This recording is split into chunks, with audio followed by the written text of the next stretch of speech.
पाथर्डी येथील मोठा गडावर येत राज्याच्या ग्रामविकास, महिला आणि बालकल्याण मंत्री नामदार पंकजा मुंडे यांनी मोहटा देवीचं मनोभावी दर्शन घेतलं।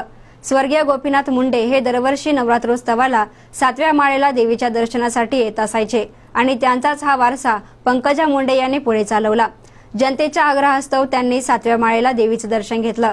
तसेच त्यांना मराठवाड्याला पाणी सोडण्याच्या निर्णयाबद्दल विचारलं असता त्याबद्दल त्यांनी सांगितलं की महाराष्ट्र पातळीवर नेत्यांनी विचार केला पाहिजे।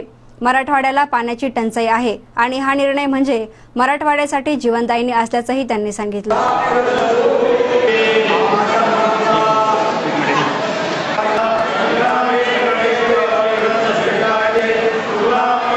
आज मोहटा देवीच्या दर्शनासाठी मी आलेली आहे।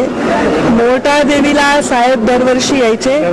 मागच्या वेळी लोकांची इच्छा होती की 7व्या माळेला साहेबांनी यावं आणि मंत्री झाल्यानंतर साहेबांनी देवीचं दर्शन 7व्या माळेला येऊन घ्यावं। दुर्दैवाने ते शक्य झालं नाही। यावेळी लोक खूप इमोशनल होते। खूप आग्रह होता लोकांचा की तुम्ही कसंही करून 7व्या माळेला या, म्हणून मी आलेली आहे। या महाराष्ट्राचं दुष्काळाचं सावट निघून जावं आणि कायमस्वरूपी महाराष्ट्र सुखी आणि समाधानी व्हावा हीच देवीच्या चरणी प्रार्थना केली।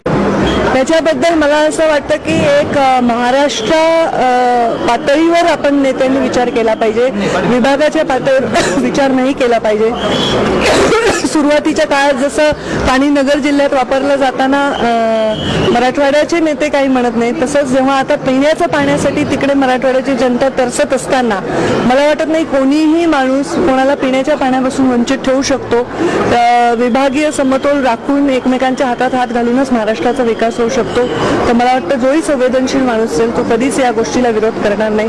मराठवाड्याकडे पिण्याच्या पाण्याची भ्रांत आहे, अशा परिस्थितीत ते पाणी सोडणं हे मराठवाड्याला जीवनदान आहे।